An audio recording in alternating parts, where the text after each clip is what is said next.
নমস্কার সবাইকে। শান্তনুজা ইউটিউব চ্যানেলের পক্ষ থেকে সবাইকে গুড মর্নিং, স্বাগত জানাচ্ছি। ফের আর একটা নতুন ইন্টারেস্টিং ভিডিও নিয়ে আজকে আপনাদের সামনে হাজির হয়েছি। আপনারা জানেন যে আজকে ভারত এবং অস্ট্রেলিয়া ম্যাচ আছে রাত্রি 8টার সময়। তা সেই ম্যাচের ভিডিও নিয়ে, সেই ম্যাচের আলোচনা নিয়ে আজকে আপনাদের সামনে হাজির হয়েছি। প্রথমে আমি আপনাদের ভারত এবং অস্ট্রেলিয়া ম্যাচের সম্ভাব্য প্লেইং 11 বলবো এবং সেই ম্যাচের তাদের প্লেইং 11-এর স্ট্রং জোন, উইক জোন এবং তারা কীরকম কী পারফরমেন্স করছে এই প্রতিযোগিতায় আমি সেসব তুলে ধরব। ভারত ইতিমধ্যে তারা দুটো ম্যাচ খেলেছে আফগানিস্তান এবং বাংলাদেশের সাথে, এবং ভারত বাংলাদেশ এবং আফগানিস্তানের সাথে যে ম্যাচ খেলেছে সেই ম্যাচে ভারত দুটিতেই জয় পেয়েছে। জয় পেয়ে তারা এখন 3 নম্বর ম্যাচ আজকে অস্ট্রেলিয়ার বিরুদ্ধে, তাদের সুপার 8-এর লাস্ট ম্যাচ তারা আজকে খেলতে নামছে। এবং অপরদিকে অস্ট্রেলিয়া তারা দুটো ম্যাচ খেলেছে, দুটো ম্যাচের মধ্যে একটিতে জয় এবং একটিতে হারের সম্মুখীন হয়েছে তারা। আগের ম্যাচ আফগানিস্তানের বিরুদ্ধে তারা হারের সম্মুখীন হয়েছে। তা ভারত আগের ম্যাচ বাংলাদেশের বিরুদ্ধে জিতে তারা আজকে সুপার 8-এ তাদের লাস্ট ম্যাচ খেলতে নামছে অস্ট্রেলিয়ার বিরুদ্ধে। এই অস্ট্রেলিয়া 2023 50 ওভারের বিশ্বকাপে গেল, 50 ওভারের যে বিশ্বকাপ গেল ইন্ডিয়াতে, তাতে ফাইনালে এই ভারত অস্ট্রেলিয়ার কাছে, এই টিমটার কাছেই তারা হেরেছিল। এবং আজকে সেই টিমটারই বিরুদ্ধে আজকে তারা খেলতে নামছে। তা আমি প্রথমে এই ম্যাচের সম্ভাব্য প্লেইং 11 ভারতের প্রথমে বলবো। তা প্লেইং 11-এর কথা বলতে গেলে আমার মনে হয় না যে ভারতীয় টিম ম্যানেজমেন্ট তারা কোনো প্লেইং 11-এ তারা আজকে কোনো চেঞ্জ করবে, কিংবা তারা অন্য কোনো একটা নতুন সিদ্ধান্ত তারা আমার মনে হয় তারা নেবে না। কারণ ওপেনিং কম্বিনেশনে বিরাট কোহলি এবং রোহিত শর্মাই থাকবে, এবং 3 নম্বরে ঋষভ পান্ত, 4 নম্বরে সূর্যকুমার যাদব, 5 নম্বরে হার্দিক পান্ডিয়া, 6 নম্বরে শিবম দুবে, 7 নম্বরে রবীন্দ্র জাদেজা, 8 নম্বরে অক্ষর প্যাটেল, 9 নম্বরে কুলদীপ যাদব, 10 নম্বরে জসপ্রীত বুমরা এবং 11 নম্বরে অর্শদীপ সিং। এই হচ্ছে ভারতের সম্ভাব্য প্লেইং 11। এই প্লেইং 11-এর দিকে তাকাতে গেলে আমার যেটা মনে হয় যে ইতিমধ্যে ভারতীয় যে প্লেইং 11-এ যে টিমটা, সেই টিমেতে আমার মনে হয় কোনো উইক জোন নেই। কারণ যেসব বক্সেস তাদের ফুলফিল করা ছিল তারা প্রত্যেকটা বক্সে তারা টিক মেরে দিয়েছে। ওপেনিং কম্বিনেশনে বিরাট কোহলি এবং রোহিত শর্মা দুজনেই ভালো রান বানাচ্ছে পাওয়ার প্লেতে, এবং তারপরে নাম্বার 3 পজিশনে এসে ঋষভ পান্ত অ্যাটাকিং ব্যাটিং করছে। সূর্যকুমার যাদবও খুব ভালো একটা ব্যাটিং উপহার দিচ্ছে, এবং লাস্টে ফিনিশিং টাচে হার্দিক পান্ডিয়া খুব ভালো একটা হিটিং করে ম্যাচ ফিনিশিং দিচ্ছে, সেটা প্রথমেই ব্যাট করে হোক কিংবা সেকেন্ড ব্যাট করেই হোক। এবং বোলিং ডিপার্টমেন্টের দিক থেকে দেখতে গেলে জসপ্রীত বুমরা এই পেস অ্যাটাকটাকে লিড করছে।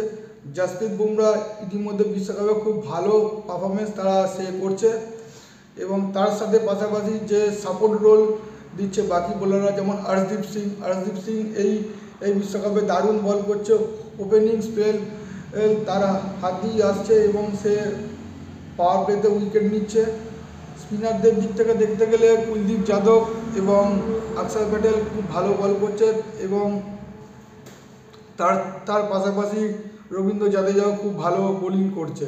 সব দিক থেকে দেখতে গেলে ভারতীয় দলের যে প্লেইং 11-এ কোনো উইক জোন ইতিমধ্যে নেই, স্ট্রং জোনটাই বরঞ্চ আছে আমি দেখব। কারণ ব্যাটিং, বোলিং এবং ফিল্ডিং সব দিক থেকে দেখতে গেলেই খুব একটা ভালো দল, এবং একটা উইনিং কম্বিনেশন একটা দল ভারত আজকে অস্ট্রেলিয়ার বিরুদ্ধে আনছে তারা। অপরদিকে অস্ট্রেলিয়া আফগানিস্তানের কাছে আগের ম্যাচ হেরে তারা চাপে পড়েছে। কারণ আফগানিস্তানের ম্যাচটা তাদের জেতা ওদের উচিত ছিল, কারণ আফগানিস্তানের ম্যাচ একসময় ম্যাক্সওয়েল এবং ম্যাথুওয়েড থাকা সত্ত্বেও তারা ম্যাচটি হেরে যায়।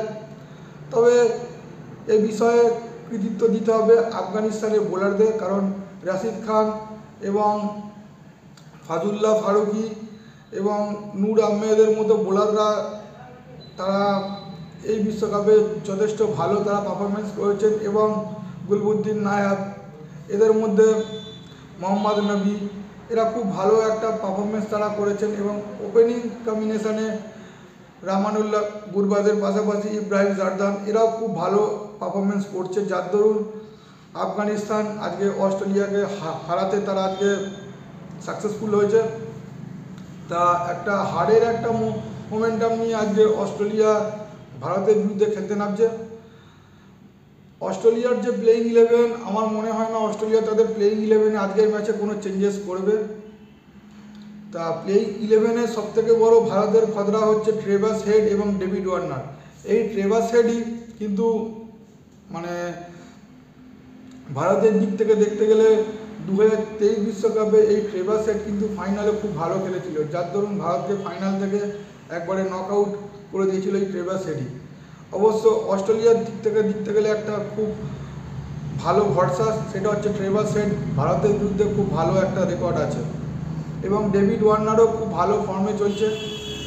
এবং এই টিমটার ক্যাপ্টেন মিচেল মার্শ এবারে বিশ্বকাপে ঠিক সেরকম দ্বারা ফর্মে নেই, কারণ সে রান এবারে ঠিকঠাক করতে পারছে না। এবং অস্ট্রেলিয়ার টিমে দেখতে গেলে ডেভিড ওয়ার্নার এবং ট্রেভাস হেডের ওপর তাদের অনেকটা নির্ভর করে থাকতে হয়। ট্রেভাস হেড এবারে বিশ্বকাপে খুব ভালো পারফরমেন্সও করেছেন এবং তার সাথে সাথে ডেভিড ওয়ার্নার। তবে বোলিংয়ের দিক থেকে দেখতে গেলে অস্ট্রেলিয়া বোলিং লাইন আপ অ্যাটাকটা খুব ভালো, যেমন Pat Cummins, Josh Hazlewood, Adam Zampa, Ashton Agar, এদের যে প্লেইং 11 সেই প্লেইং 11-এ খুব ভালো একটা বোলিং লাইন আপ তারা নিয়ে এসছে এবং এতে দেখতে গেলে স্পিন ডিপার্টমেন্টটাও খুব ভালো, যেমন Adam Zampa versus Virat Kohli এই যে ম্যাচ আপটা খুব দুর্দান্ত একটা ম্যাচ আপ এখনো পর্যন্ত। তা সব বিষয়ে সব কিছু দেখতে গেলে দেখা যাচ্ছে আজকে অস্ট্রেলিয়া এবং ভারতের ম্যাচটা খুব ইন্টারেস্টিং ম্যাচ হতে যাচ্ছে। এবার হচ্ছে এই ম্যাচের জেতাহারা। দেখুন, এই ম্যাচের জেতাহারার দিক থেকে আমার পার্সোনাল অভিমত যেটা হচ্ছে যে আজকে ম্যাচটাতে ভারত জিতে যাবে, কারণ ভারত একটা উইনিং মোমেন্টাম নিয়ে তারা আসছে এবং অস্ট্রেলিয়াকে তারা কিভাবে হারাতে হয়, তাদের বিরুদ্ধে কিভাবে খেলতে হয়, একটা এক্সপিরিয়েন্স সাইড তারা কিভাবে খেলতে হয় তারা জানে এবং অস্ট্রেলিয়াও জানে, অস্ট্রেলিয়ারও ভীষণ এক্সপিরিয়েন্স সাইড। অর্থাৎ যেহেতু উইনিং মোমেন্টাম নিয়ে ভারত আসছে, তা আমার মনে হয় আজকের ম্যাচে ভারতই জিতবে। আপনারা কে জিতবে আজকের ম্যাচে, ভারত না অস্ট্রেলিয়া, সেটা আপনারা কমেন্টসে জানান এবং ভিডিওটা ভালো লাগলে লাইক এবং কমেন্ট এবং শেয়ার করবেন। আজকের ভিডিও এখানেই শেষ করছি। নমস্কার, আবার দেখা হবে নেক্সট ভিডিওতে।